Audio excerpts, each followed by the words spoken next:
بسم اللہ الرحمن الرحیم۔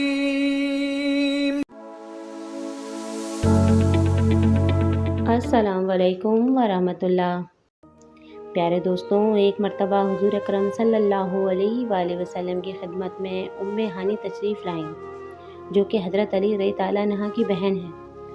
آپ عرض کرتی ہیں کہ یا رسول اللہ صلی اللہ علیہ وسلم میں بہت ضعیف ہو چکی ہوں، بہت بوڑھی ہو گئی ہوں۔ اب مجھ میں اتنی جان نہیں کہ میں لمبے لمبے وظائف کر سکوں، لمبی لمبی عبادات کر سکوں۔ یا رسول اللہ صلی اللہ علیہ وآلہ وسلم، آپ مجھے کچھ ایسا بتا دیجئے کہ جس کو میں پڑھ سکوں اور اس کا اجر تمام لمبی عبادات سے زیادہ ہو یا اس کے برابر ہو۔ تو آپ صلی اللہ علیہ وسلم نے جو حضرت مولا علی کی بہن تھیں ان کو وظیفہ دیا، جس کے بارے میں ہم سمجھتے ہیں کہ اس سے زیادہ طاقتور وظیفہ کسی بھی احادیث کی کتاب میں نہیں۔ تو دوستوں، آپ کو یہ ویڈیو آخر تک ضرور دیکھنی چاہیے۔ آپ صلی اللہ علیہ وسلم نے ارشاد فرمایا، اے ام ہانی، اگر تم روزانہ 100 مرتبہ سبحان اللہ پڑھ لیا کرو تو تم کو 100 غلام آزاد کرنے کے برابر ثواب ملے گا۔ دوستوں، اگر ہم سے ایک روزہ ٹوٹ جاتا ہے تو ایک غلام آزاد کرنے کا کفارہ ادا کرنا پڑتا ہے، اور یہاں پر 100 غلام آزاد کرنے کا ثواب مل رہا ہے۔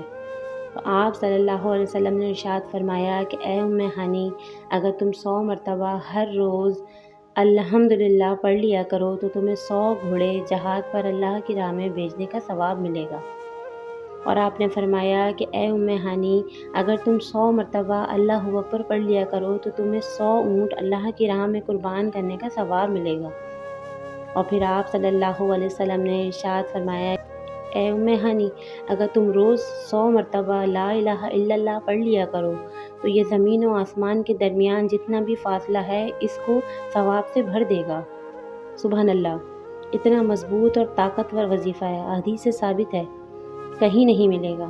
اور اس کے علاوہ ایک اور وظیفہ ایسا ہے جس کے بارے میں نبی کریم صلی اللہ علیہ وآلہ وسلم نے ارشاد فرمایا کہ جو بھی شخص حضرت یونس علیہ السلام کی دعا سے اللہ تعالیٰ کی طرف متوجہ ہوا تو اللہ تعالیٰ اس کو کبھی بھی محروم نہیں لوٹائیں گے۔ یہ دعا سید الاستغفار بھی کہلاتی ہے اور اسے آیت کریمہ کے نام سے بھی جانا جاتا ہے۔ اور ہم یہ سمجھتے ہیں کہ دنیا میں اپنی کمزوری اپنے رب کے سامنے مانگنے کے لیے بہترین دعا ہے۔ اس کے ترجمے کی طرف اگر غور کریں تو اس کا ترجمہ کچھ یوں ہے کہ اے اللہ، تیرے سوا کوئی معبود نہیں، تو تو پاک ہے، تو تو غلطی نہیں کرتا، میں تو غلطی کرتا ہوں، میں تو انسان ہوں، یا اللہ تو مجھے معاف فرما۔ اور پھر اس کے بارے میں آپ صلی اللہ علیہ وسلم نے ارشاد فرمایا کہ حضرت یونس علیہ السلام نے یہ دعا پڑھی کہ ایک شخص پر اللہ کا غصہ ایسا ہے کہ اللہ تعالیٰ سورہ صفات میں ارشاد فرماتا ہے کہ اگر یہ شخص ہمیں ان الفاظ سے یاد نہ کرتا، ان الفاظ سے نہ پکارتا تو یہ اس دن نکالا جاتا کہ جس دن مردے زندہ کیے جاتے ہیں۔ مطلب کہ اتنے شدید غصے میں بھی اللہ تعالیٰ نے ان کی یہ دعا پسند فرمائی اور اللہ تعالیٰ نے ان کو مچھلی کے پیٹ سے آزاد کر دیا۔ سبحان اللہ!